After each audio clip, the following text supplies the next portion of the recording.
Christoph Dabrowski in this revived Hannover side. Referee tonight, Marco Fritz, has been a Bundesliga referee since 2006, a banker by trade, tonight making his DFB-Pokal debut for this season. But an experienced referee that is no stranger to these types of occasions. And it is a big one. Domenico Tedesco in Leipzig looking to take another major step to their first ever major piece of silverware, doing something that the likes of Ralf Hasenhüttl or Ralf Rangnick, Julian Nagelsmann were unable to do. But they are coming up against a Hannover side who have made themselves a big factor in Bundesliga 2 since Christoph Dabrowski took over. For now, our attention turns to a video message from the mayors of either city. This is Hannover Mayor Billet Onay talking, asking for the killing to be stopped, for the aggression to stop. And now a message from Leipzig Mayor Burkhard Jung as well. Unglaublich dieser Mut, diese Bereitschaft für das Land einzusetzen. Wir gedenken der Opfer. Our thoughts with the victims. We can't believe something like this is occurring. Our thoughts with the people of Ukraine. The message around the pitch, peace for the Ukraine. Messages of solidarity as well. Sport ultimately stands for international understanding, togetherness, fair play and solidarity.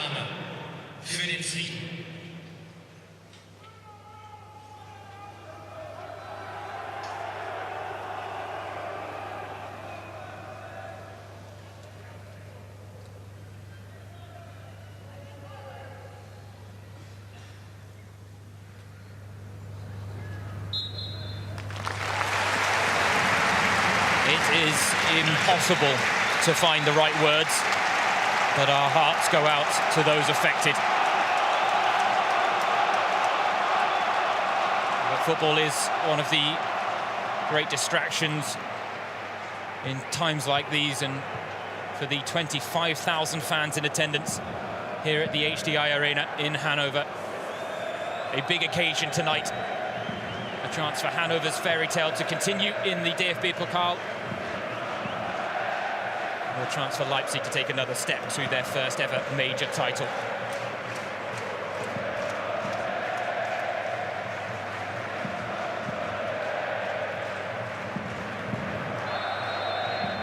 Well, the 2022 DFB-Pokal is up for grabs, and RB Leipzig have their sights set on a first piece of major silverware. To book their ticket to the semi-final, though, they will have to get past a surging Hannover 96 side, who themselves are hoping to recreate the magic of their incredible DFB-Pokal win from 1992.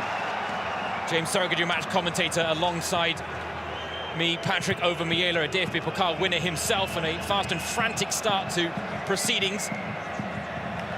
Yeah, we've seen a quick and fast start into this game, but we've seen exactly what the match plan probably of both teams will be.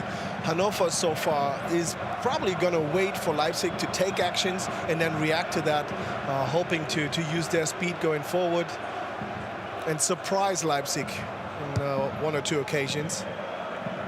And on the other side, Leipzig, of course, likes to take control of this game, develop game, and work from there.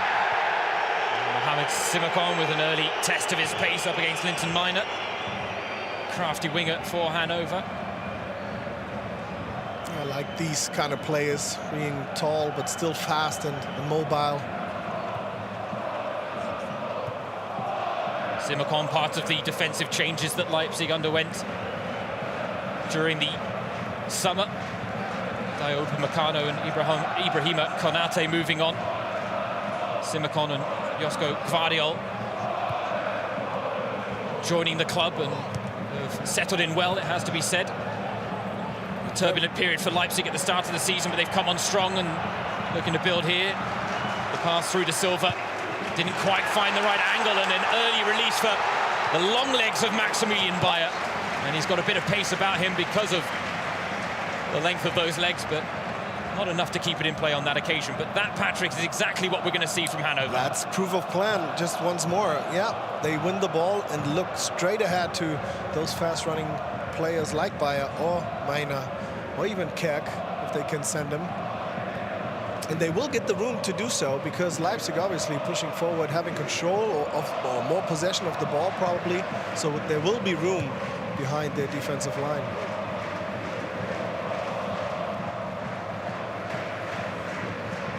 Interesting to note as well, we thought it was a change of system for Hannover with a three-man backline. It does look like they've stuck with the four-man backline with Gael Ondua operating midfield. Here he is on the ball, winning it well, but again trying to play that early pass. The ambition is there from Hannover in the early exchanges. The execution still to come. Yeah, but it's interesting. I mean, Leipzig obviously analyzed the game of Hannover beforehand, and they probably know what the plan will be, but it's still hard to stop, because you have to follow your match plan as well, and that just allows the opponent to do certain things.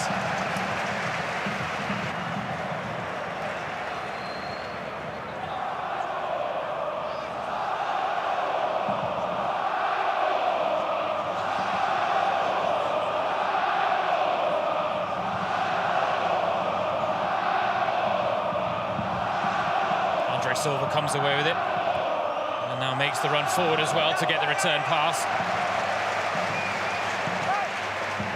Leipzig being patient in their approach.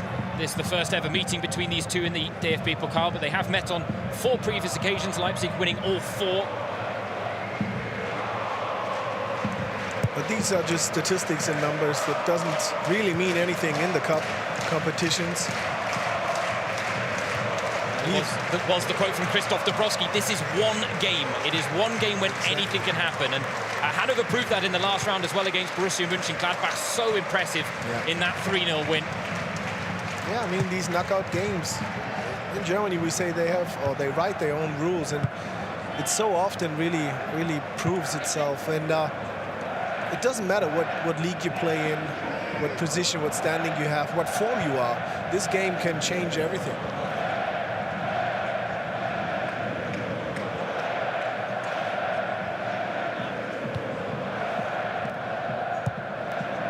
There was a good 5,000 Hannover fans outside the stadium that greeted the team bus with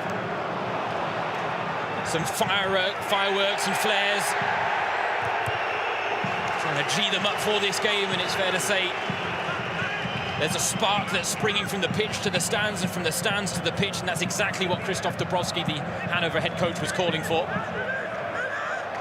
First of all, of course, they hope for a good atmosphere and a good help from the stands, from the fans. I think it's about, what, 25,000 in the stadium?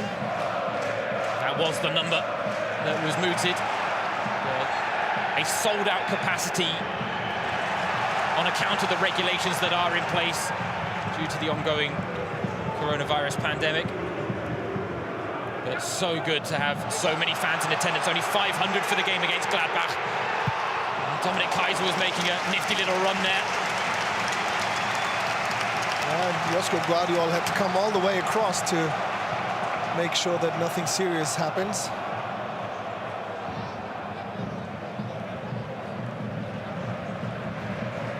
And what you are seeing from Hannover in these opening exchanges is the confident side that they have been under Christoph Dabrowski since he took over at the start of December. A real marked improvement in their form. They went from being relegation fodder seemingly to a side that ultimately are putting in the types of performances and producing the types of results that you could have said they would be chasing promotion. Unfortunately, just not their season in a wild Bundesliga 2 campaign, it has to be said. Yeah. But this is what we thought they were capable of. And it's impressive. I mean, just to see the results, winning 3-0 against St. Pauli, a team that is doing very well in the second Bundesliga, maybe looking for promotion. To win against Gladbach in the cup, as you mentioned earlier, 3-0. Overall, having games where they don't concede and play so solid defensively, that's really impressive from Hannover. Oh, lovely ball through the lines, looking for Christopher Nkunku.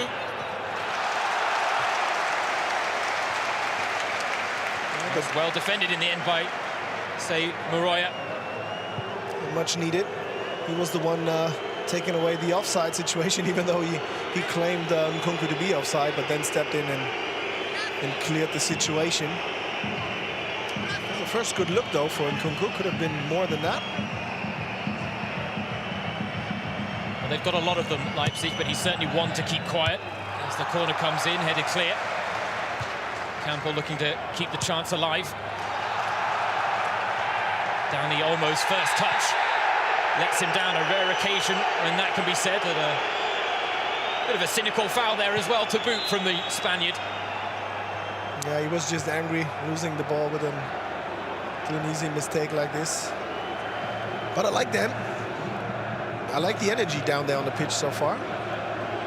It's already heated. And now, of course, a little exchange of push back and forth.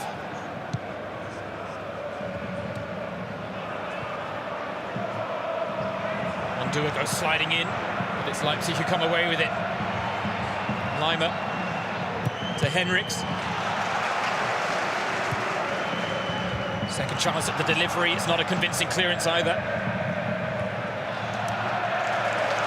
Bit of concerted pressure here from Leipzig as they look to maybe rattle the Hannover cage.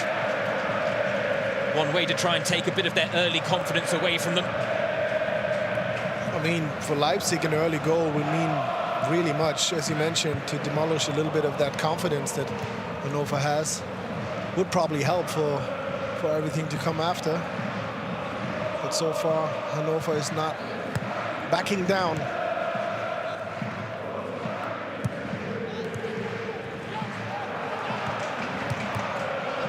Well, looking to break the lines early there, but they lost out in a dangerous position. Again, Henrichs in a pocket of space closed down by Nicholas Holt. Leimer out to Angelino. Players on the overlap, players in the middle to aim for, but again it's... I was going to say won by the head of Marcel Franke. Put back into the mix, but Dani Olmo capable of causing any goalkeeper in the world a problem from that type of range. Yeah, but it's still, I would say that was really optimistic. Walking backwards, striking directly out of air. Not the easiest of tries. But of course, Dani Olmo, a man with the quality to make it happen.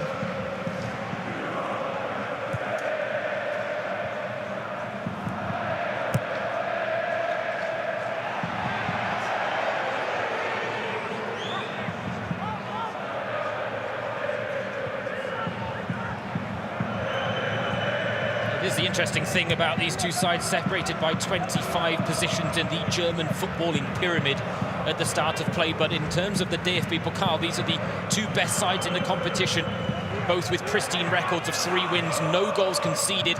Hannover have scored 11 times, Leipzig have scored 7. You feel like something's got to give somewhere along the line, else we're going to a penalty shootout after a 0-0 draw. And we don't want to tempt fate too much, do we? Yeah, no, but one of these teams has to concede in some kind of way. I mean, if it's penalty or in regular time or extra time. But we will see goals today. Well, Leipzig went the first 4 rounds of the DFB-Pokal without conceding last season, looking to match those efforts in the current campaign. Almost scrapping away. Wants it back now. Hannover keeping things tight.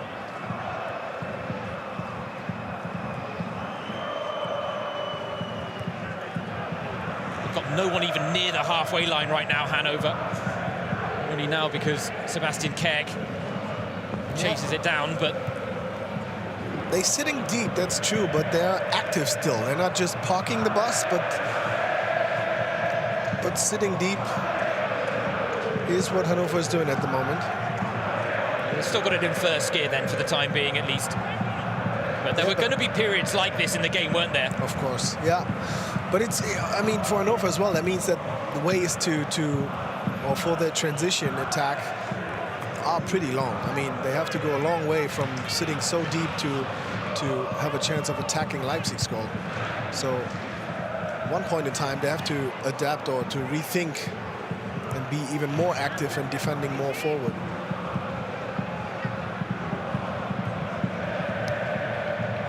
This is Hannover's 10th appearance in the DFB Pokal quarter-finals, their first time in 15 years. The last time resulted in a loss to FC Nuremberg on penalties. Of course, the only time they made it to the semi-finals was in the 1991-92 campaign, when they went on to win the whole tournament. Completely unexpected success on that occasion. A ragtag bunch of misfits and rejects really pulled it all together, and in some ways they kind of need to recreate that this season. And Dubrovski's got this side playing with confidence. He's talked about the courage they need to show even in the difficult moments. Yeah, and isn't that exactly 10 years ago? 30. Sorry. maybe add a few more, Patrick. No, I mean, yeah, but it's a round number. That's what I meant. 30 years. So it would be a nice anniversary. It would indeed, and that's it. There's been a lot of talk about it in the lead up to this game as well. Lots of memories being shared with interviews with players that were members of that team. For now, an attack building here with Andre Silva, potentially having to go it alone, but runs into a blockage in the end. But you can see there the nifty little passes that Hannover are looking for, the one-touches to try and break in transition.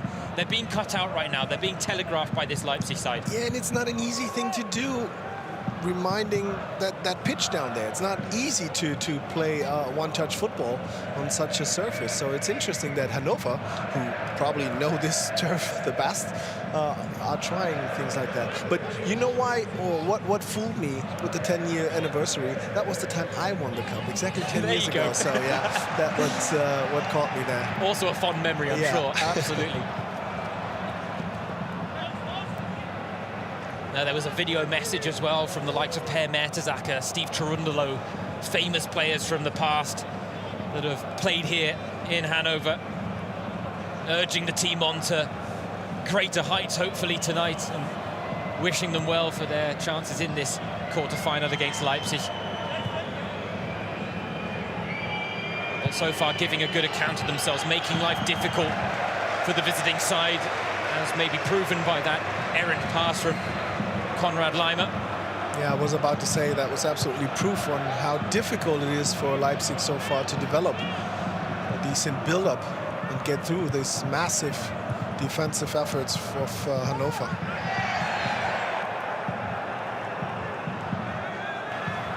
Hannover certainly not afraid to try and build up play themselves. Not just looking for those long balls for the run of Maximilian Bayer.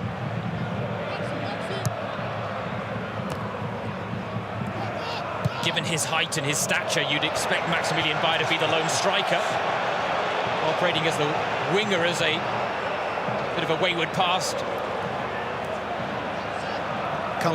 Campbell was just trying to help Peter Gulaschi warm up a little further, a little more.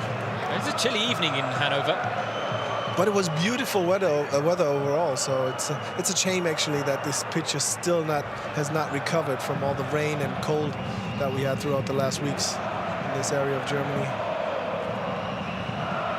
The temperatures were still chilly, but the sun was out, and the fans were enjoying themselves in the build-up to the game. Approaching the stadium, it was a sea of Hannover shirts. As I mentioned, the reception of the team bus was fiery, to say the least, filled with passion. Dominic Kaiser calling for the ball in the middle of the park, not getting it from Mark Diemers, who does draw the foul once again. Well, a little bit of luck there, but he got clipped from Benny Henrichs, if I'm not mistaken. Yeah, he was passing Benny Henrichs. That was the first stumble, and then he lost the ball to Konrad Leimer, but the foul was done before. Good call by the referee, Marco Fritz. Mark Diemers making his DFB-Pokal debut after signing in the winter on loan from Dutch side Feyenoord. But he's certainly made his mark in midfield for Hannover 96 under Christoph Dubrovski. For now, here come Leipzig, a bit of space to work with. Nkunku trying to break through the lines. Christopher Nkunku! He is irrepressible right now. Back in the starting lineup, back amongst the goals once again. And after such a promising start for Hannover, it is Leipzig's main man that draws first blood in this DFB-Pokal tie. Yeah, and it all happened kind of in the way that Hannover wants to play against Leipzig. Hannover lost the ball all the way on the other side, and then it's just one pass to Silva. Dani Olmo gets the ball, pushes forward, and this is very clever. And Nkunku gets the ball, even though Moroya is there, he just bounces him off, kind of, and lets him absolutely no chance to get to the ball. Clever how he put body in between ball and defender, and then he leaves Juan-Robert Zieler no chance to stop the team to score against Hannover. So there's the first in the cup against Hannover's 96. It was bound to happen. But Ovo is right. It's the first goal Hannover have conceded in the DFB-Pokal this season.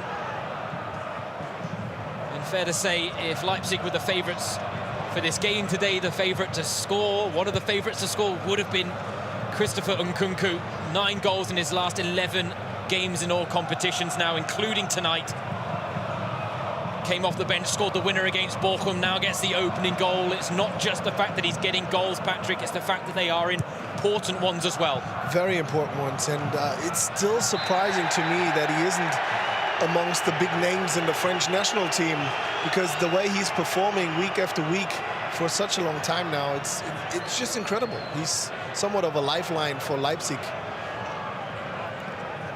and could be that as well for a French team. A very good addition.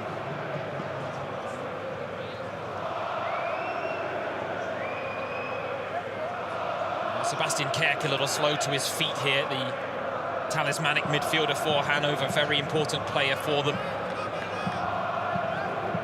Signed from relegated Osnabrück in the summer. 9 goals in 25 appearances for Die Roten, but it's his creativity as well that is so crucial. Now I see more and more situation where Leipzig is able to steal balls from Hannover, because they just know what Hannover's trying to do. So it might be the case that Leipzig analyzed. Nkunku again being fed by Silva, palm clear by Zieler this time. Well, you can see what he was trying to do, looking for that far corner, but Zieler read it well. Yeah, but similar situation, and way too much room for Nkunku in this critical room, so they have to defend much closer, especially guys like Nkunku or Silva.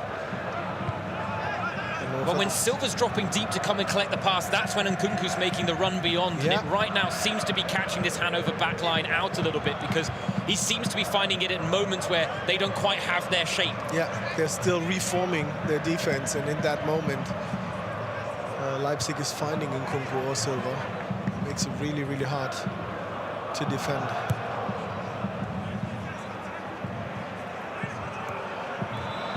There's been lots of talk about Nkunku's future as well. He himself in an interview said he'd be talking to his club agent family. He said a lot can happen before the summer, and he said he wasn't closing any doors. The fact is, his form is definitely catching the interest of the big teams around Europe, and as Patrick mentioned earlier, should be catching the attention of the French national team head coach Didier Deschamps as well. And the fact is, we know they are familiar with Leipzig. Upamecano, Konate, right, have both been players they've watched closely, and so you know they've had an eye on Nkunku. The question is, when will they finally give him his first call-up? Yeah, but just another bit of proof there as Moroya clears that ball. Bit of proof that Leipzig now knows what Hannover is trying to do. It's jumping everywhere in between, stealing and stopping those situations.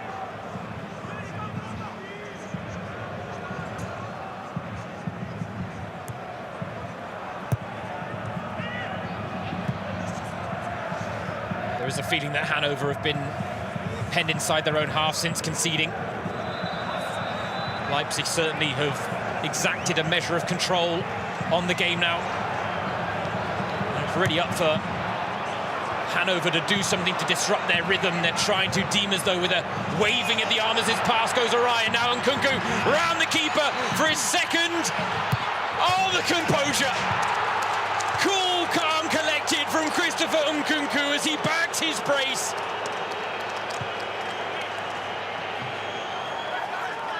He was the man that Hannover needed to keep quiet tonight.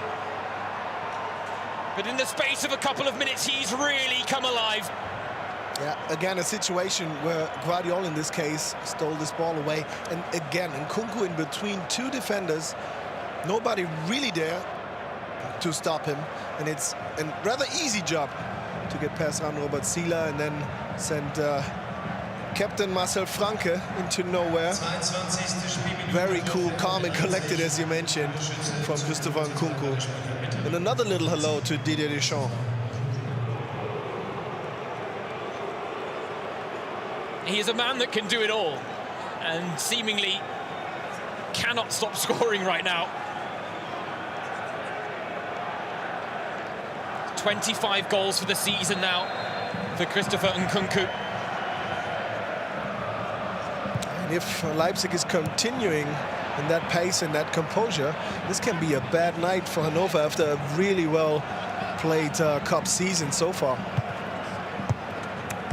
Which would kind of be a shame, actually, to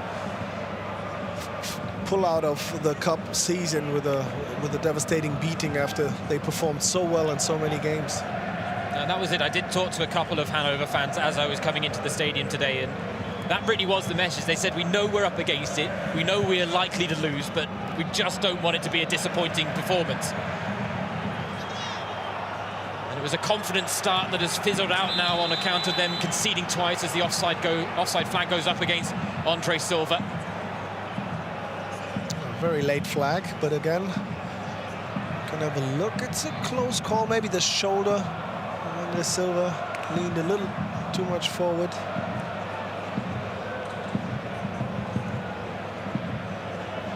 Yeah, but as I mentioned, we had a couple situations now where Christopher Nkunku was absolutely free and able to be played to or to get to that ball without a defender on him, and then to decide where to go. And that's, of course, way too easy for a man with the qualities like Christopher Nkunku.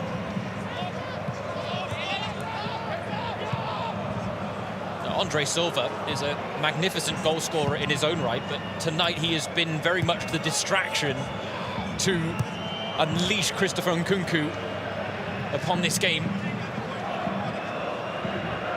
Well, that's a very important role as well. I mean, if you can make yourself accept that role, that's really important for a team as well. You have to have those players that do the dirty work in midfield.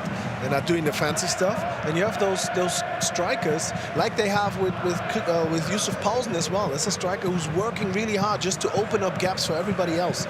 And if you can accept that role, it makes it really important for any team. And that's it. If Konrad Laimer and Kevin Campbell do the dirty work in midfield, when Yusuf Paulsen's on the pitch, he does all the dirty work up front. He is what I'm sure most centre-backs would classify as a nightmarish opponent to come up against. And will be an option off the bench. A man who has an incredible record of 24 goals in 26 DFB-Pokal appearances, had a hand in 24 goals, not scored. Again, another look on that goal. It was checked, no offside, but look at the room he has, a couple of meters to each side before there's a defender. And with his speed and his technique, of course he can score. Is that because Hannover's backline is worried about the width of Leipzig and they're trying to keep themselves spread, and then they're, as a result, leaving these channels quite open for Nkunku to exploit? I don't know, but from what I saw, there was only Nkunku in that back line. So you have to communicate, and you have to say, okay, I stay with Nkunku. You look where you can fill up some open room. And that didn't happen in that case. Both were actually watching more of the room than the player himself. And that gave Nkunku this few little just blink of an eye to give him enough space.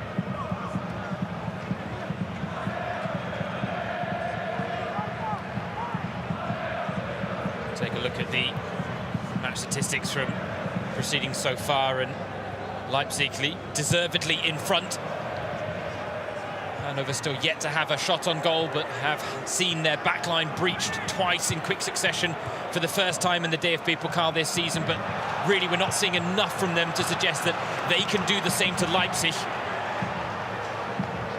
They had a really lively start. They have had some moments where they were looking really sharp and dangerous for Leipzig, but it didn't take long for Leipzig to read out everything that that Hannover has in their match plan. And then they tightened the screws and took control, absolute control of this game.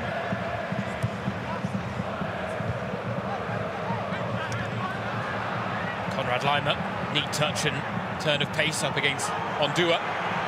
Gets past him as well. Appeals for a handball, but no real sight of it.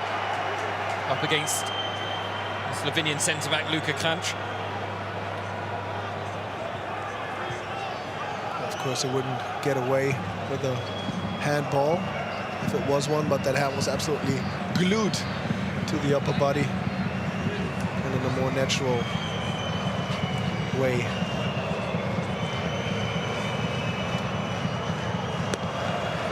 It was in light of the Nord Derby last weekend that handball penalties were a big discussion point. For now, the corner comes in for Leipzig, and it's met by Willi Orban and turned away somehow, I believe, by Ron-Robert Zieler, with Josko Gvardiol there ready to pounce on the chance. Yeah, actually, two Leipzig players combined came absolutely free to that ball. Josko Gvardiol, the last one touching it, a great save. Great save by Ron-Robert Zieler. With the fingertips, he scratches that ball out before Ondua clears it. Another big chance for Leipzig, trying to add to the numbers. This corner taken short. And Nkunku now with a change of angle, but maybe a little too deep, truth be told.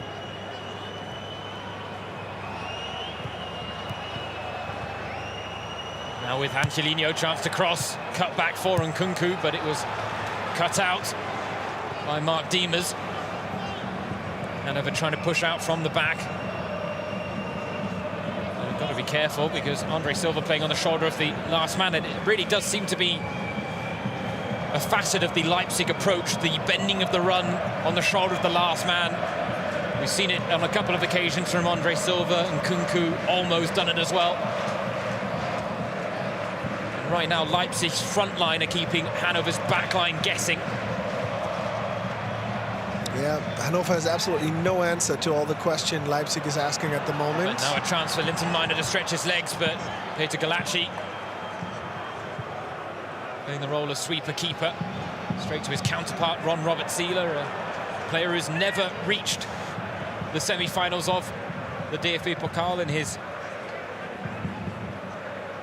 storied career in German football.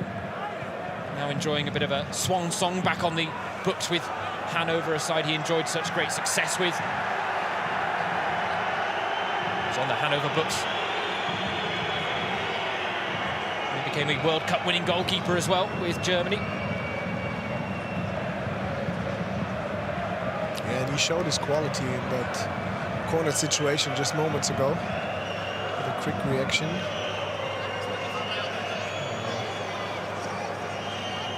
There's another corner now for Leipzig. Plenty of aerial threats. Simakon, Gvardiol, Orban. It's over everyone in the end. And Benjamin Henrichs can't pick up the pieces.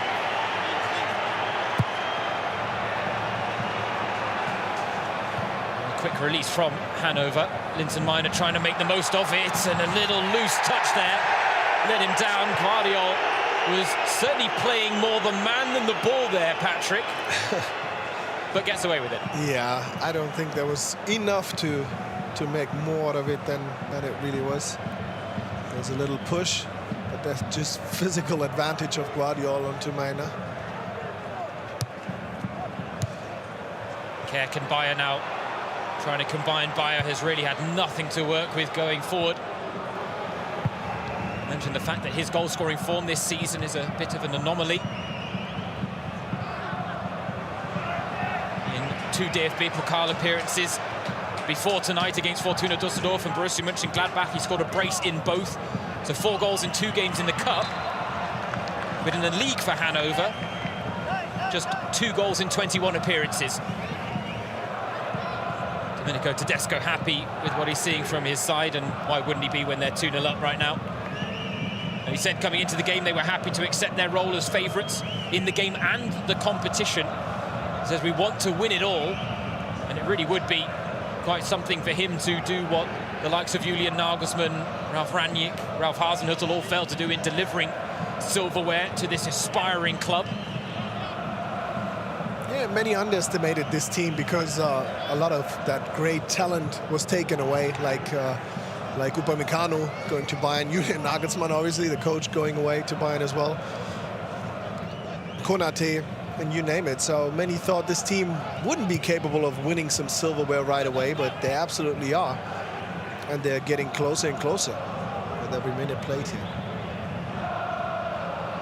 Yeah, this is a side that, on account of the way they operate as a football club, know that they're going to buy young assets that then attract a lot of attention once they perform with them. Under pressure here from Hannover, though, so I'll just hold the thought. Leipzig work it well with a couple of one-touch passes in midfield, but Silva doesn't draw the foul. But that's it. You mentioned a lot of key assets there, but you go back further, Timo Werner, Naby Keita, when they lost him to Liverpool. So they are a side that know they are going to have to sell on, and it really is about keeping some sort of structure in place to build from. And it looked a little bit shaky at the start of the season. Jesse Marsch came in with Julian Nagelsmann leaving, tried to maybe tweak a few things, didn't quite prove to be the right fit for the club. Has now left, replaced by Domenico Tedesco. Marsch now on the books with Leeds in the Premier League. But Tedesco came in, he talked to the players, he found out what they wanted. He adapted his approach to suit them, and we're seeing him reap the rewards of that. Yeah, I mean, that's just what you have to do as a coach. You have to find out what your team needs, what your team wants, and then find a way to combine that with your overall plan. And I think Domenico Tedesco did exactly that. And it's a successful, or could be a successful combination. Of course, paired with that quality that this team has, the depth of the squad, which now gets better and better, I think. They maybe needed some time to find out what to think of each other. The new players like Simakan, Andre Silva being aboard, Szoboszlai having struggled with injuries all the time. So it now comes together more and more. Handball in midfield against Dominik Kaiser, the former Leipzig player. Said it would be special to come up against his former club, with whom he rose from the Dritte Liga of German football all the way to the Bundesliga. On the books for 6 years between 2012 and 2011, making 167 appearances. And he said of tonight's game, it's difficult but not impossible. That was before the game. At 2-0 down, something tells me he might feel it's a little bit more impossible now. Yeah, I would say the first 15 minutes, he might have believed in that still, but since then, it's pretty dominant what we see from Leipzig. Maximilian Bayer, nice little turn, but trying to work in tight spaces, does draw the foul off Mohamed Simakan. To be fair, I actually don't know if it really was a foul. There's a little bit of touching there, a little bit of grabbing, but that's probably normal. We seem to lose balance a little bit there, Bayer. Well, he's a lanky player, isn't he? He's not really a strong, tall player. He's a bit wiry. So needs a little bit more strength there to withstand the pressure from Simakan. But that's it for his height. He's actually incredibly fleet of foot. And he's got a great turn of pace, and I think that actually catches defenders out sometimes. And I think it's fair to say, I mean, in the last round against Borussia Mönchengladbach, their backline was caught out by his pace. And we should mention, I mean, we're coming up to the 36th minute here in Hannover, and it was at this time in their last game against Borussia Mönchengladbach in the DFB-Pokal, they were 2-0 up at this point. And that was a key factor of that game because it forced Gladbach's hand, and it allowed Hannover to then break in transition as Gladbach were trying to respond. Tonight, they now need to show the courage, the ambition to push forward and maybe risk conceding again against this very talented Leipzig side. Yeah, it's not the game that Hannover wants to play. They want to rely on the other team maybe taking control and then using what you just mentioned, the speed of Bayer, the speed of Mena, those rooms behind the defensive line to create their play. And if that is taken away because of the actual standings or the game or the style that the opponent is playing, that takes away something from Hannover, and that's what we're seeing at the moment. Niklas Hult Caught by Elima, who scored a pretty bizarre goal on the weekend, it has to be said, or I should say on Friday, against Holstein Kiel, a 2-0 win. And it was a Hannover corner that had been initially cleared. He was running out to try and come back onside. The ball was fired back in, it deflected off him into the back of the net. He thought he was in offside until one of his teammates pointed out, no, there's someone behind you, at which point he sparked his celebrations. And said he was able to laugh about it a little bit afterwards. In the end, it's a goal to your name. Just take it. It's a goal that Hannover really need to their name. One before half-time would help in reviving maybe some of the pre-match hopes that were burning so strongly here in the city before today. I mean, the 2-goal deficit is not nothing you can't turn around, but of course you have a good plan to do that. And as I mentioned just before, it's probably not the plan that Christoph Dabrowski and his team worked on during the week to come from a two-goal deficit back into this game. They probably hope to keep it even, to keep it level for as long as possible, to make Leipzig feel the 2 days less that they had to recover after their last game. It's all different now.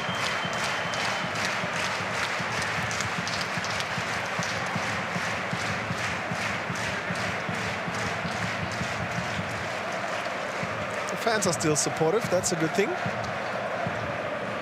Much needed too. Yeah, it's almost a shame that there are 25,000 in attendance tonight when there were only 500 for that incredible win against Borussia Mönchengladbach.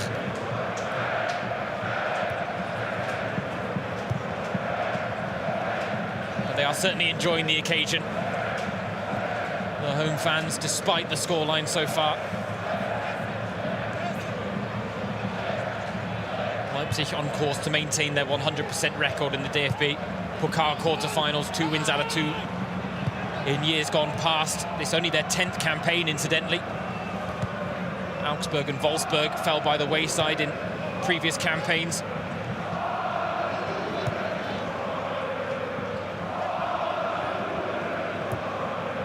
Side looking to bounce back after losing the DFB-Pokal final last season against Borussia Dortmund.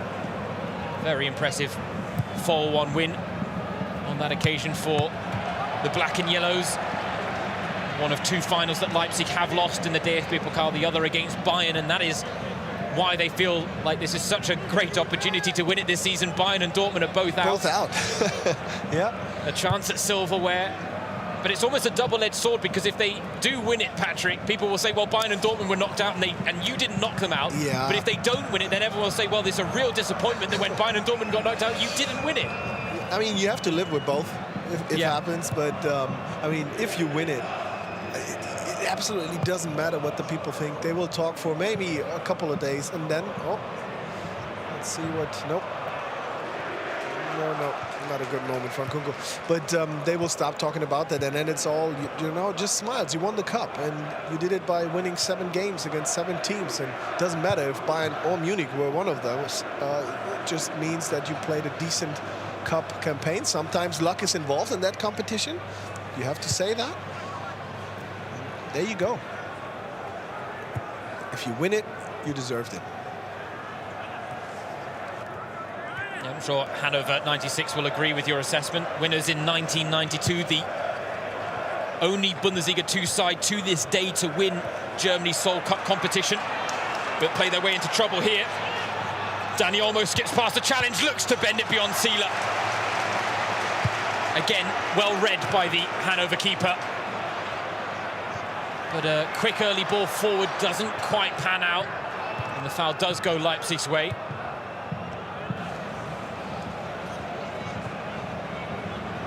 Advantage played by the referee Marco Fritz.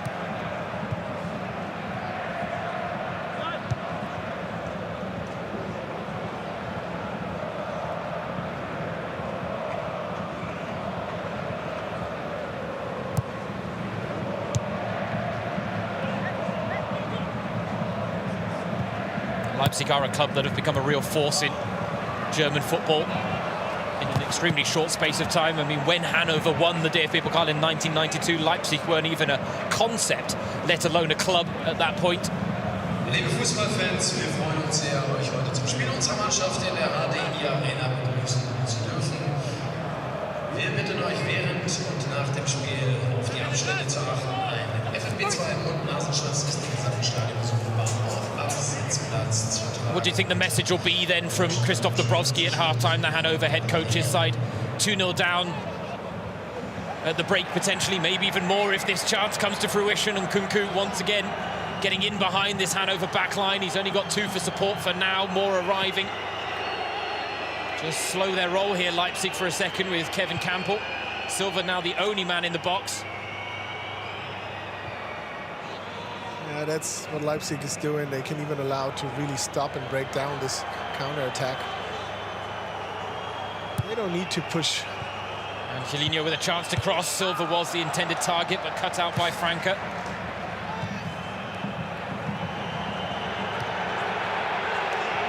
Almost arrogant how he juggled that ball there, Christopher Nkunku. I don't think that's necessary. Breezes past Bayer. Cheeky back heel to find Konrad Laimer. You feel it coming. Henrichs, the chance for Henrichs, and it's a whisker wide. Catches the side netting on its way through, but that could have been a third, and maybe should have been a third for Leipzig. Yeah, probably. I mean, now look at this moment. I don't think that's necessary, but that's how good Leipzig is playing, how dominant, and they still find easy ways to create chances like that one from Benny Henrichs just a second ago, where he scratched that outer net. We see here, absolutely free, no defender there. And then with a little bit more luck or precision, it would have been the third for Leipzig.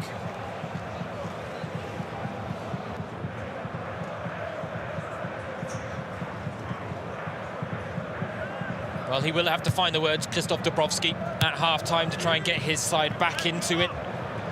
I'm sure it will be a message of having nothing to lose, which I'm sure will echo the message that he shared with them coming into this game. Their form since he took over has been impressive. But tonight's task was always going to be a very tough ask of this Hannover side, as Maximilian Bayer does well to bring the ball under his spell. Oh, he's got Angelino going left and right and does get the free kick as well, much to the delight of the home fans here at the HDI Arena.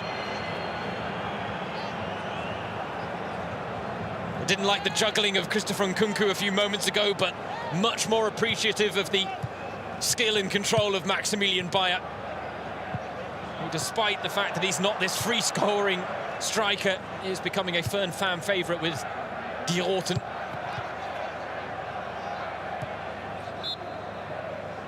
There goes the half-time whistle. Hanover were looking to add another chapter to their fairy tale DFB-Pokal run, but it's Domenico Tedesco's side who have a 2-0 lead at the break thanks to Christopher Nkunku. The irrepressible Frenchman continues his fine goal-scoring form, and as a result, the half-time score is Hannover 0, Leipzig 2.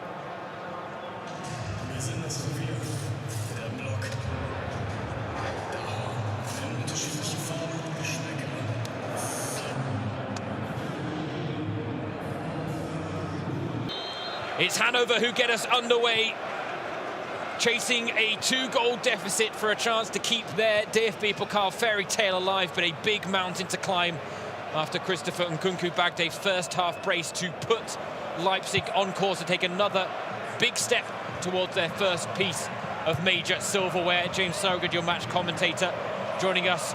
Patrick Obermeier, a DFB-Pokal winner himself in 2012, 10 years ago, as we established in the first half.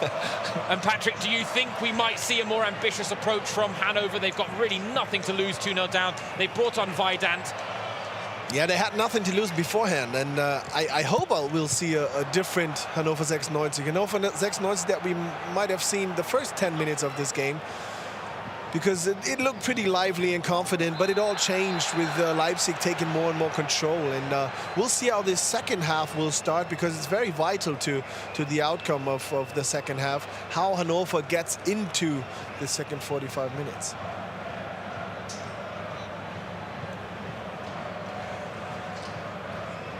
Foul there on Simakon. Ondua felt he was making a meal of that moment. Got a chance from the set piece now for the visiting side.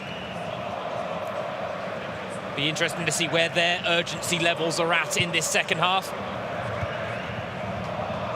I mean, as a player like Nkunku, you might want to use a chance to have a triplet, to have a hat-trick. Not a real one, since it's in two halves, but still. Yeah, I love that. I'm going to have to explain that for listeners at home. So in Germany, a real hat-trick, or a Lupenreiner hat-trick, as they call it here in Germany, is 3 goals by one player, uninterrupted in one single half of football. Yeah. You think the perfect hat-trick's difficult, then you hear about the Lupenreiner one, and you question yourself. But yeah, he missed out on the Lupenreiner, but he might still get the box-standard hat-trick tonight, as we say. So I don't think Leipzig will hold back. They're going to play forward. They're going to stay in charge. Domenico Tedesco will make them stay in charge. And I think that's the only style that Leipzig can play. If they want to send out a real message of intent that they are here and ready to win this competition and end their wait for silverware, then they need to be making statements against the likes of Hannover.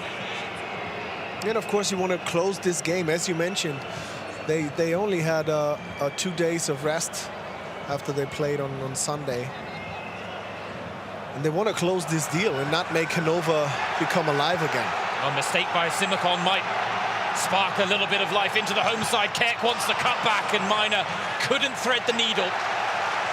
But he does get a corner and a chance for the home fans to really get behind this team, which they haven't had many opportunities to do so far tonight. And it was actually Henrik Weidand, the substitute, getting them going.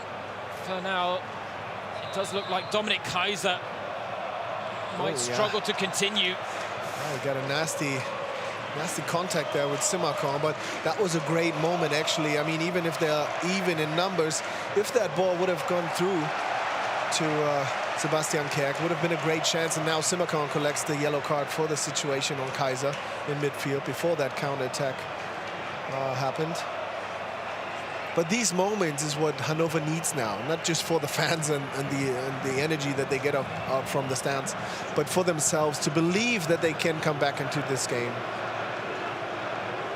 A real shame here for Dominik Kaiser, who got his studs caught in the turf, and be surprised if he is able to continue in any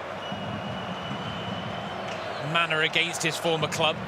Yeah, he's usually not a player who stays down for longer than needed. He's not a man of show. Yeah, but it was a nasty contact. Yes, as much as the contact as getting the studs caught, but he is up to his feet now, which is good news for Hannover. Kaiser, of course, a man who etched his name in Leipzig history, not just for the fact that he spent 6 years with them, but he also scored their first ever Bundesliga goal. And so these are the true heroic things in statistics, like me being... I'll get to that after that corner. Well, corner headed clear by Guardiol, who's gone down clutching his back. And has stayed down as Gulatri releases quickly. Not sure Gulatri quite realised, but a chance on now for Leipzig. It's a 2-on-2 break. Nkunku up against Niklas Hult. Support coming, neat little turn to get into the box. Went down, but not enough for Marco Fritz to point to the spot. Wild stuff at the moment. And for now, Guardiol has stayed down at the other end. And I mean, he's clutching his lower back spinal area. I don't know whether he just got a touch in the melee from the corner. But he seems to be in some distress, it has to be said. Yeah, we have another look. He's in center there. And Dominik Kaiser, is it? It is as well. Jumping into his back. Just a bit of an with elbow. His elbow, yeah. That can hurt nasty. Nasty little move there from Dominik Kaiser, who just suffered something, but not from Guardiol. So I was going to say, I wonder whether he got the wrong perpetrator on that occasion. And then this neat little turn from Nkunku, trying to get in between two. Sometimes it's a good idea. Maybe somebody will reach. Well, Hall was holding on to his wrist. Yeah, but that's not enough. I mean, you won't get a penalty out of that. I mean, there's a lot of grappling and holding, a little bit of a jersey tuck. But it didn't allow him to get his balance right, Patrick. That's true. The turn is kind of stopped by that, but I don't know any referee that will make this a penalty. For now, Josko Gvardiol is up to his feet, but he's getting a few jeers from the home fans behind the Leipzig goal. Marco Fritz with a long jog to the other end of the pitch to get back in amongst the action. For now, Gvardiol will stay off, and I got ahead of myself with Dominik Kaiser. I don't want to get too ahead of myself with Gvardiol, but he's moving even more gingerly than Dominik Kaiser was. Yeah, but he's speeding up, so I have good hopes that he will be back. He's running already, so... Yeah, the home fans don't like the fact that he's just wasted all that time and is now comfortably running down the sidelines. So now we'll keep our eyes on the action. There you...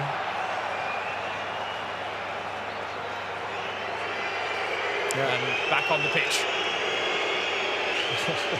A few whistles to boot.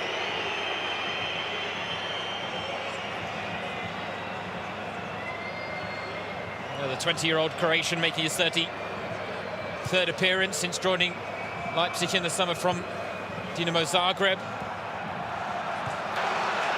Linton Miner looking to burst away from Simakon, but Orban across to cover. That's so often the case with this Leipzig back line. You beat one of them, there's another one there. That's how it's supposed to be. The good playing defense, one has each other's back, or the other's back.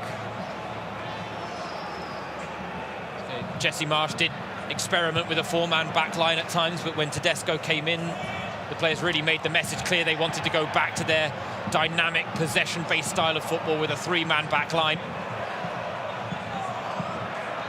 It certainly prompted a big change of form under Domenico Tedesco. Oh, and now Josko Gvardiol is down again, so it might be worse than we thought. The fans are not having it. Yeah, he's just indicated he needs to come off as well. Maybe one of those where the player wants to try and play on, but the wiser option would have been to come off. I mean, a lower back when you're clutching your spine, and he clearly was still in pain when he came on, would suggest that this is the time to maybe take the better safe than sorry approach. Yeah, I mean, there are so many nerves involved in that area, and when you clinched one of those, that might sting and might get even worse. And he tried to shake it off, to run it off, but it wasn't happening for him. And maybe in this situation that we just looking at, these turns and jumps and landings, it just went back to being very bad. So that was probably it for Josko Gvardiol. Yeah, Lucas Klostermann stripped off and ready to enter the fray. A like-for-like change, a German international, so again tapping into the strength that Hannover head coach Christoph Dabrowski talked about in terms of the strength of depth that Leipzig have. I mean, there's so many more big names on the bench, and Mukiele Halstenberg, another international for Germany, Soboslai, Klostermann is coming on now, Tyler Adams still there, Emil Forsberg, Yusuf Pausen, who we talked about earlier. So there's so much quality and depth to the Leipzig squad.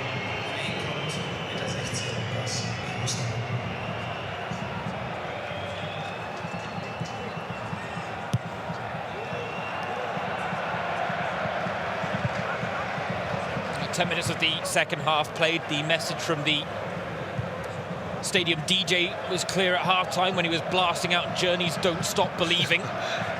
But do you think the message will have been from Christoph Dabrowski to maybe just try and win this half, if you're coming from the Hannover perspective, because maybe you get one goal back, it can make things a little bit nervy for Leipzig? Yeah, but win the half is nothing that you say as a coach, but you rather say just take it step by step. Just try to get one. Try to get one, and if you have that one, then aim for the second one. Well, Keck with a good delivery. Bayer was in a pocket of space, but the ball didn't drop for him. And now look at the pass from Dani Olmo to Christopher Nkunku. Marcel Franke shuts that door quickly. Brilliant challenge from the Hannover captain. Yeah, and Hannover has to be careful. I mean, they have their moments now, not many, but a few.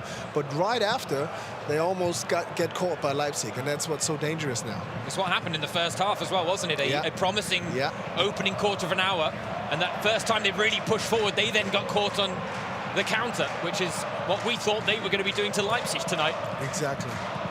Very clever, though, of Leipzig to turn it around and use Hannover's weapon against them.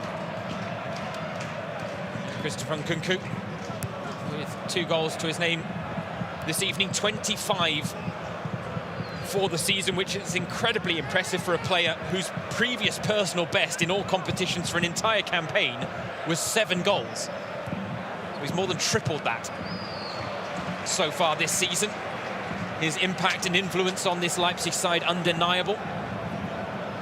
Yeah, we spoke about him in halftime down there at the pitch, and I'm a huge fan of Christopher Nkunku. The style he plays, how clever he moves in open rooms, how he detects open rooms and then goes into them. That's just very good. Clever, confident, composed. Chance now from the corner for Leipzig, straight into the gloves of Ron-Robert Zieler. Again, looks for that early release of Linton Miner. I'm sure that was part of the game plan, but I can't really remember one of those early releases, Patrick, that's played off. That didn't really work so far. And that situation again, I don't know what Miner was doing.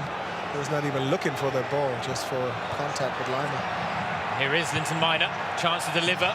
Bayer and Henrik Weidant in the middle now, the half-time substitute who hasn't really had a touch of the ball so far since coming on. He only needs one, though, as Kerk delivers.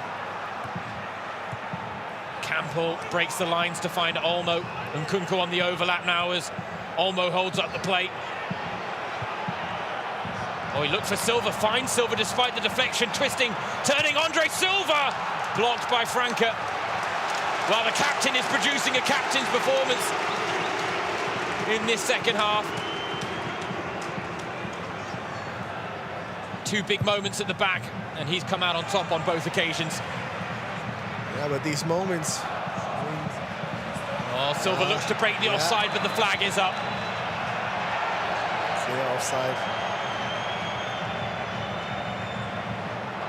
But it's a dangerous game for Hannover now. As we mentioned, they have to risk a little bit more going forward, but Leipzig is so dangerous on the counter today, especially with Silva and Nkunku. Some nice footwork there from Silva as well, but it did look like the shot would have been going wide, were Franke not in a position to block it.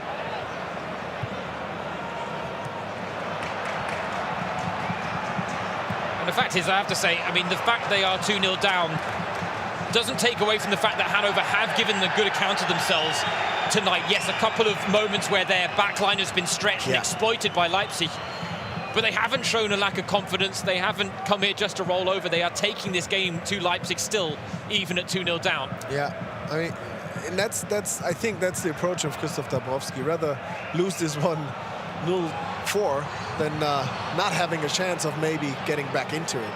So that's why they play it rather risky than safe. I was going to say, speaking of risky, a bit of risky play from Leipzig at the back. Got the hopes of the home fans up, but ultimately comes to nothing. The emotions and the joy really was etched on the faces of the fans coming into this game. Now more frustration being vocalized by the 25,000 fans inside the HDI Arena.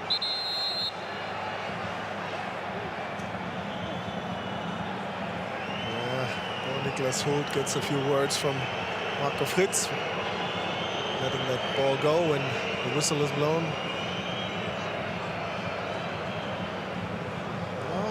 Be careful with these gestures. That's what Marco Fritz was telling him.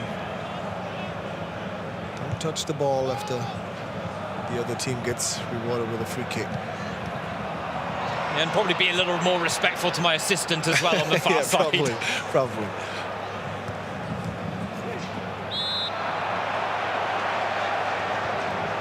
Yeah, these little situations, they're not helping Hannover. Those easy fouls, avoidable fouls. Yeah, the fact is, they've never been able to generate any real sense of rhythm in this game. Yeah. And I think they knew that that was probably a reality, the situation coming into it, but even they would have hoped for maybe a few moments where they could have generated some more momentum. And now, having got a talking to and committing a foul soon after. He created some momentum, Bo Niklas Hult, and gets the yellow card for it. I think it was handball. Yeah, that was, of course, a yellow card. Yeah, he can have no complaints about that decision. Yeah, he has to be careful now. He has to be careful too, and he will end up playing against not just Benny Henrichs, but of course Christopher Nkunku from time to time with his quick feet. Well, given away by Angelino. Hannover combined well. Kaiser caught late. No foul given. He does stay down, wanting the foul. Marco Fritz allows play to go on. Here is Nkunku on for his hat-trick, finding Henrichs. Early delivery. And it was into a dangerous channel, but the pace of the pass easy for Zieler to handle as it took a deflection on its way through. Kaiser back up to his feet now as Orban with a commanding header at the back. But again, almost every ball, and we have another look. Yeah, Dominic Kaiser gets kicked from Angelino after he played that ball. And that situation. Weidand with another nice touch to link up with a teammate. Byers didn't quite match it though, as he looked to find Kerk. But now just look at Hannover, a line of four. Sebastian Kerk played in behind.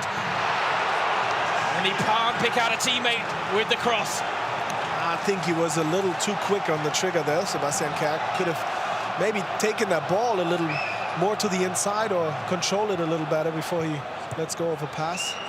Now combining with Niklas Hult. Linton Miner now in behind.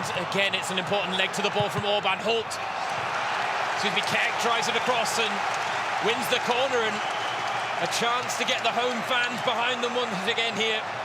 It's only their second corner of the game, but they've had such slim pickings up front. The fans willing to get behind anything right now. Even if it's just a corner.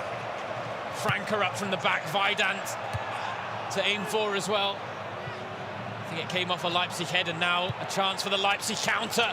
And this could be a third. Silva to Nkunku. It's a 3-on-3 break.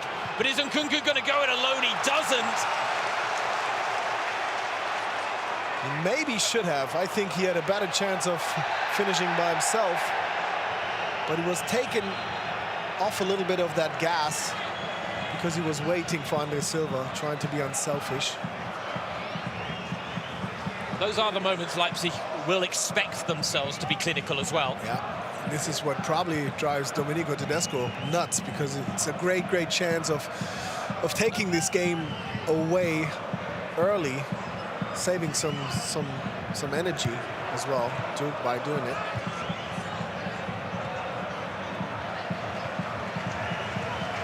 Now you see Emil Forsberg and Amadou Aidara approaching the bench. Maybe some substitutes. Some fresh legs. It's another deep run that's played the lines well. Lima again looking for Silva. Hannover living a little bit dangerously, but defending to the hilt. Given away though by Hult, straight to Nkunku. Not quite the same sense of urgency from Leipzig in the second half compared to the first, but that was to be expected. Miner goes down, stays down.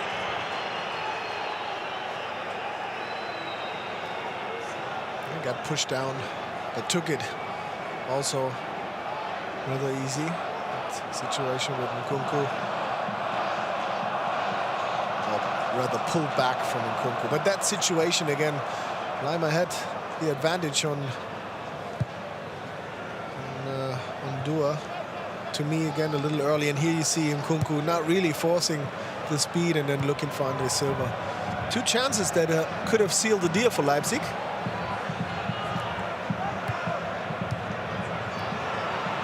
Keck, that was difficult to control, and he couldn't. Now Olmo plays straight in behind the flag, does stay down this time. He's only got Andre Silva in the middle for support, clips it into Andre Silva. Couldn't quite generate enough power on the header to truly trouble Ron Robert Seeler. If we have a review, you will see that he couldn't really pull through with this header because there was a man and it would have been a brutal contact between heads. So he just gave it a little tuck with the hat. Yeah, Nicholas Holt doing just enough to put him off there at the back post. But this is a crazy situation in this game. You have the feeling. Leimer in behind! And there is the third. Again, Leipzig break the lines with a deep run. This time it's Konrad Leimer to add a third. And that really should be game, set and match for Leipzig as they look to book their ticket to the DFB-Pokal semi-finals.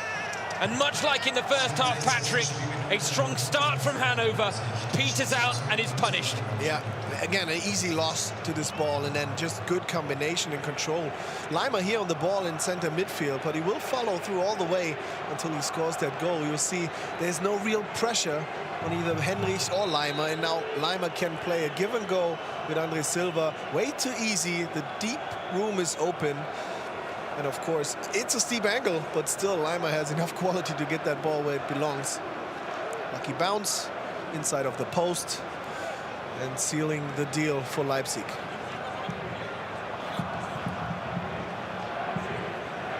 A striker's finish from Konrad Leimer from that type of angle. You've got to give credit to the midfielder there, and it does now allow Leipzig to make 2 changes. Kevin Campbell coming off. It looks like Dani Olmo, the other, that is going to be making way as Emil Forsberg and Amadou Haidara come on for the final 20 minutes plus. Konrad Leimer with only his 2nd goal of the season in all competitions. The other coming in a 4-1 defeat to Bayern München back on match day 4. Something tells me this one will be involved with a victory.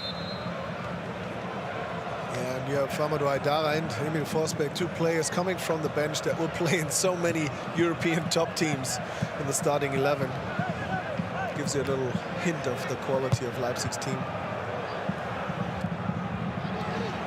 And why they see themselves rightfully as favorites in the remaining cup contest now.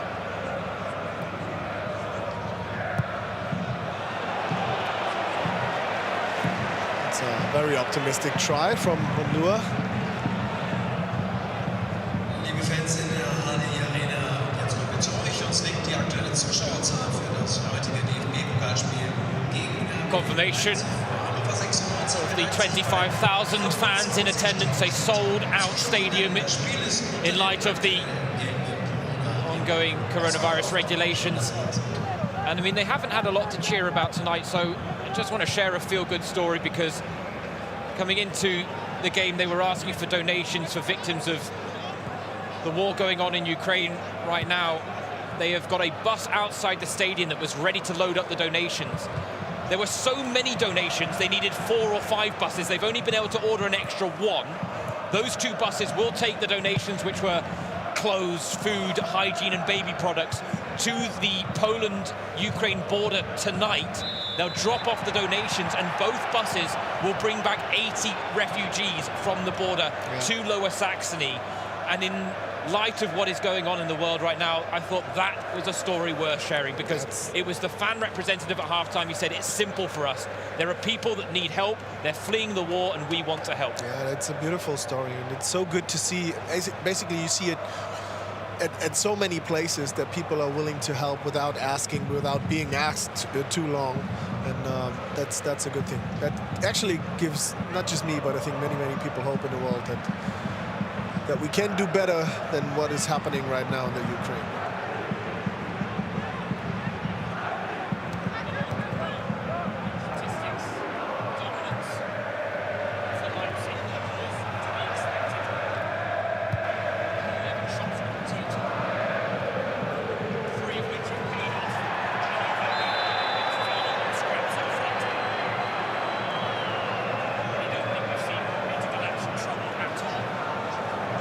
I don't remember anything really troubling for Peter Gulaschi. A little wrestling going on between Kuku and Luka Kanch.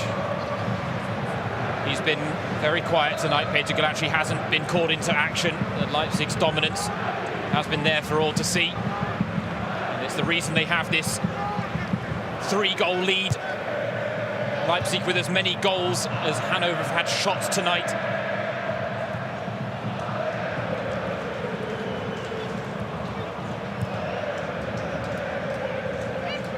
And really, in the context of what we were just talking about, the result does pale in comparison, and maybe the highlight is the incredible charitable efforts of Hannover 96 and their fans. Their fairy tale in the DFB-Pokal set to come to an end as Emil Forsberg picks the ball up in a dangerous position. Angelino deflected. And it will be a fourth for Leipzig as they rub further salt in the Hannover wounds. Not sure who's going to claim the goal here, Patrick. Yeah, a lot of smiles on the faces of Leipzig, of course, and I think that Angelino is a little angry with Andre Silva that he got to touch the ball maybe before he crossed that goal line. We'll have another look, but again, room and time to combine. Good push from Forsberg in the right moment, and then the deflection. It might have been over the line already, but the deflection from Muoya might have been an own goal then, if it was over the line. I was going to say, I don't think Angelino can claim it simply because his shot wasn't even on target. Yeah, exactly. So it's an own goal or Andre Silva, so Angelino can't be mad of anyone. Something tells me the Japanese right-back say Muoya might want it credited to Andre Silva, and as things stand, it has been credited to the Portuguese striker. His 14th goal of the season. Now it gets not unfair when it comes to this game and how it is played, but unfair to the campaign that Hannover had so far in the Cup, I think. It's unfortunate that they couldn't get anything going for them other than a couple of minutes in the beginning of both halves where they were looking decent.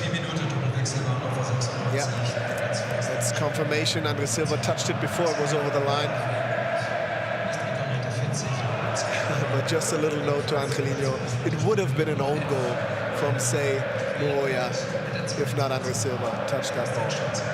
Yeah, the two Iberian rivals there, but ultimately both on the same team tonight, Angelino and Andre Silva.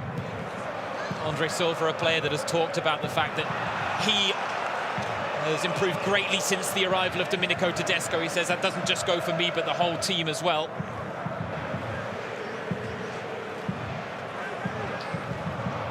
It hasn't been quite as goal-filled as maybe many would have expected his debut campaign to be. Nevertheless, he has made himself an important part of this Leipzig side and the rotation policy under Domenico Tedesco. As I mentioned, sometimes you have to do the work to let somebody else shine. Sometimes then it's your time to shine.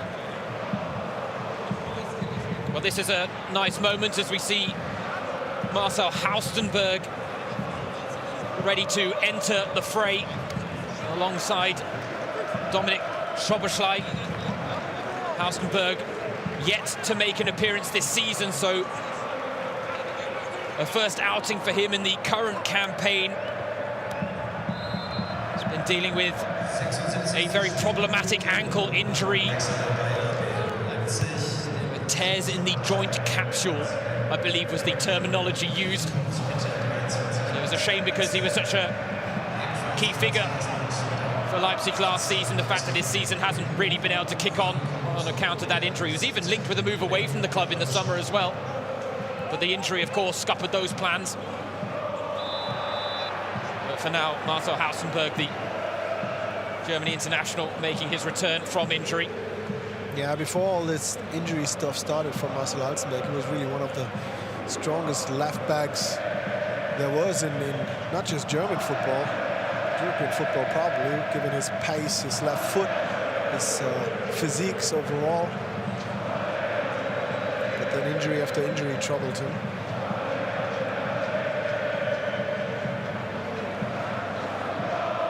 The wonderful thing is, with just under a quarter of an hour remaining and their side 4-0 down, the Hannover fans are still very much enjoying themselves here at the HDI Arena. They knew they were up against it tonight. They knew they had nothing to lose, and they are losing, but feel like they have lost nothing, I'm sure. Angelino's free kick dealt with, and then Keck went for that fancy flick once again. Those just have not come off for Hannover tonight, and on the one hand you'd then say, well, maybe they should have stuck to the basics, but that's not what this Hannover side are about under Krzysztof Dąbrowski.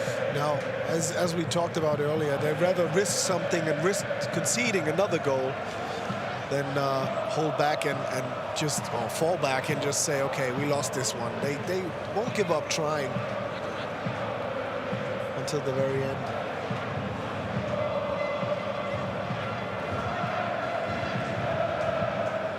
Krzysztof Dąbrowski's main remit when he took over as Hannover head coach was to steer them clear of relegation. He looks to be doing that.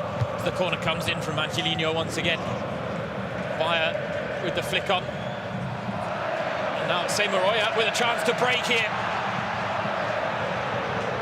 Gulacsi, it's not going to be easy to deal with, but he does well in the end. Angelino's first touch lets him down, loses out to Dominik Kaiser.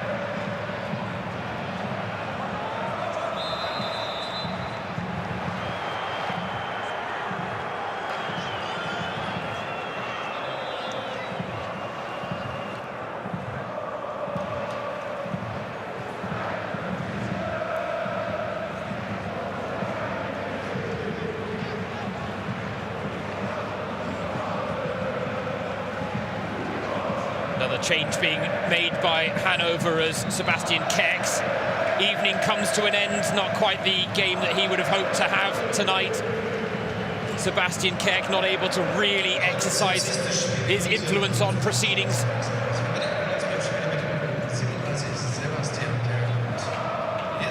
Placed by Albrecht for the closing stages.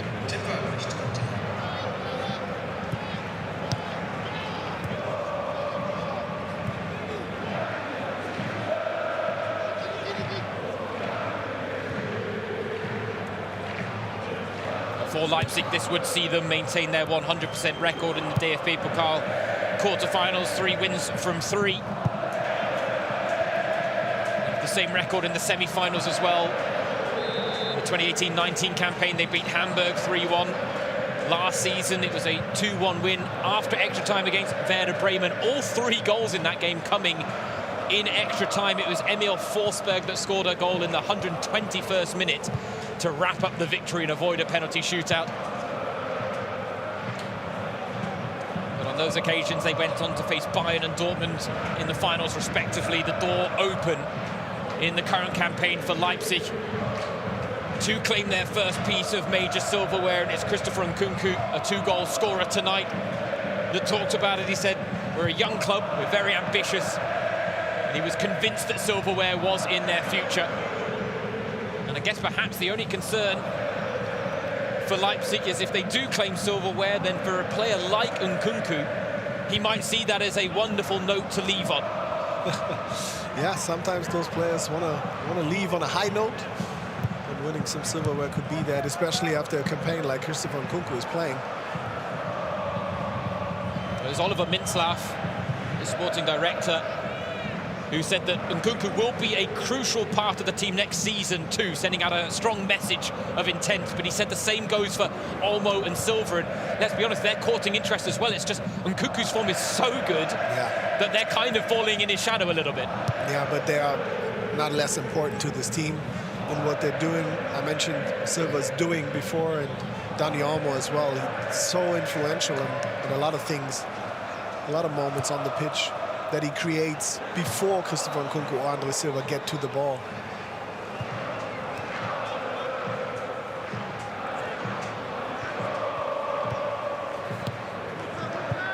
And Andre Silva with the 4th goal of the evening, but a tireless performance from the Portuguese striker up front, back in the starting lineup tonight for Leipzig, and he has led the line admirably well.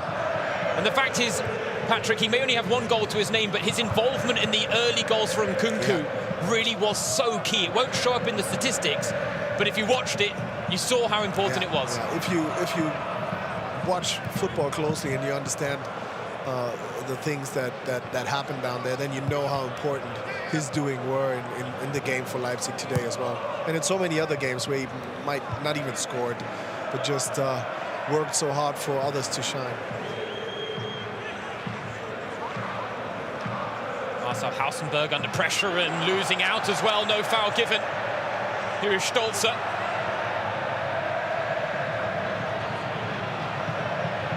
Is there a goal in it for Hannover tonight? A consolation effort would be a nice way to end things. Yeah. We'd also see Leipzig concede for the first time in the competition this season, a fate that they have dealt to Hannover. Yeah, the fans would really love that, of course. They would celebrate a goal now like they won the game, probably. With less than 8 minutes left to play.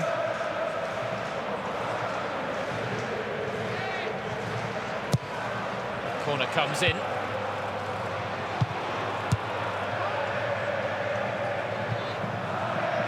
Niklas Hult forced backwards as opposed to forward.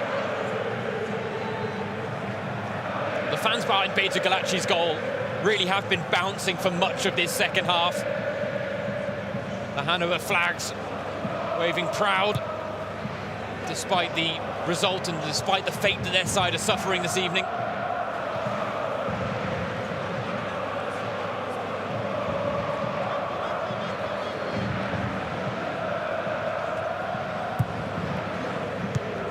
The draw for the DFB-Pokal semi-finals will take place on Sunday, the 7th of March.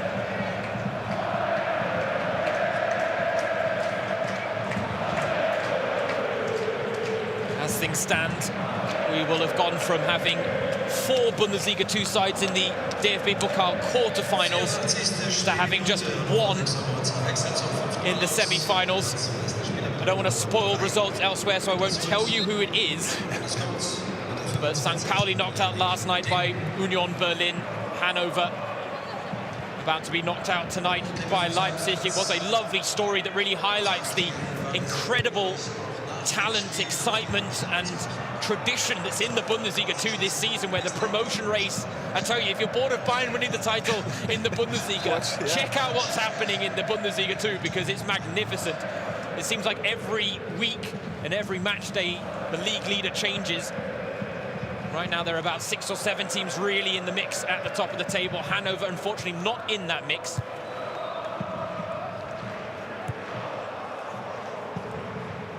Nevertheless, this will be a case of job done for Leipzig, avoiding the upset that befell Borussia Mönchengladbach, befell Borussia Dortmund this season.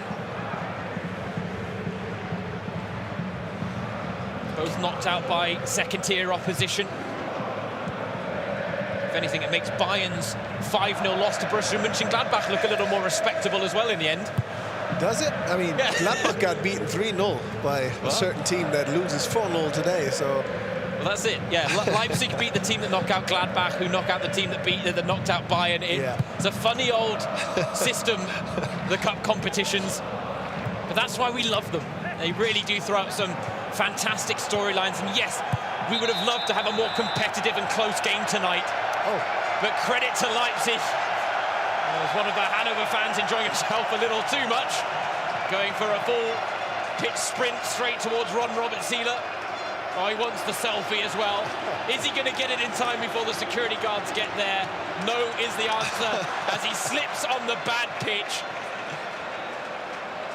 The home fans enjoying the moment. It's not just Hannover that have nothing to lose over. No, it's some fans as well, but he's still fighting to get free again. He maybe really wants that selfie with Robert Seeler. I mean, there are other ways to get to your idols. The access ever increasing. And as much as we make light of this, I do have to say, I mean, it's an increasing trend we're seeing, and at some point, we've got to be a little bit worried about player safety and how Absolutely. accessible they are to fans just running onto the pitch. So you never know if it's a selfie he wants or something worse than that.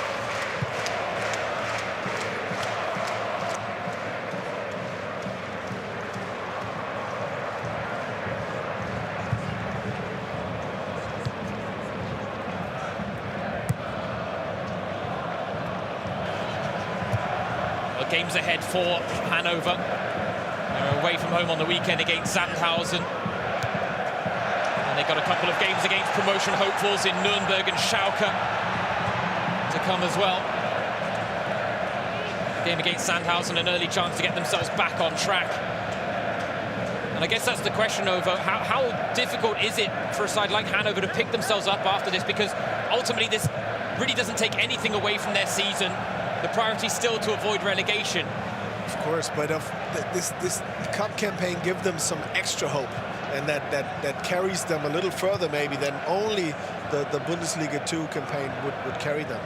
And that be taken away now with a 4-0 loss to Leipzig, that can demolish them a little bit and take away of that confidence. So they have to prove right away next weekend that they're still in this and they still know what's really important, and that's daily business. That's Bundesliga number 2 and staying in it. Sebastian Stolzer with a nice little run here through midfield, going through the gears, but then a bobble on the pitch ultimately stops him in his tracks at the vital moment. And I thought the pitch might have been a bigger talking point tonight. I don't think it really has been. No, it wasn't. It was elsewhere yesterday. The Sao Paulo Union game, that was some slippery stuff happening. That was some heartbreaking moments as well for the players involved. Because they, like Hannover, had this fairy tale campaign. They knocked out Borussia Dortmund, the reigning title holders, in the last round. They thought they were going to give a good account of themselves against Union, and they did. But to concede in the manner they did was gut-wrenching. Yeah, not just once, but twice. Yeah. A slip brought them down, so to say, and make them lose this game. But today, no, the pitch wasn't really that influential in the outcome of the game. It was rather the quality of Leipzig, especially Christopher Nkunku and some other guys that did very, very well. And Hannover never really found a way to make something happen for them. That shot you just saw a few moments ago is the one I've been waiting for, of the fans behind Gulacsi's goal, where you got a little pan of just how they're still very much behind their side, still very much making the most of this evening, despite the result. A testament to Die Roten. This will actually be only the second time that Hannover have failed to score since Christoph Dabrowski took charge. Actually made a habit of scoring big under Dabrowski, but tonight was a step too far. He said his side were capable of a sensation. They've proven it once already this season, just couldn't do it twice.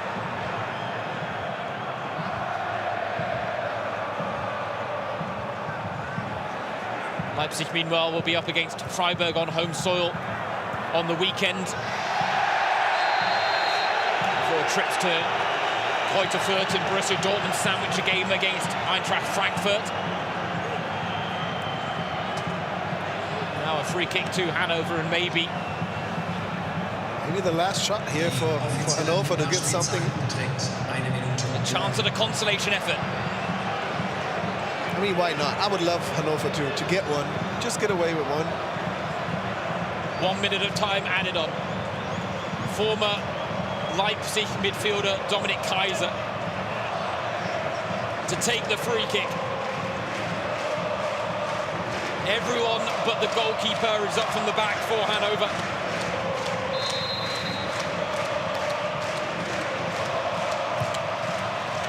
It's into the middle, and it's met by Lukas Klostermann.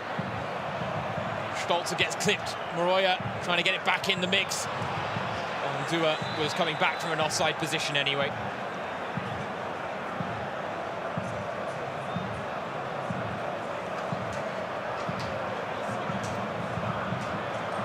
Yeah, clear offside. from behind Orban.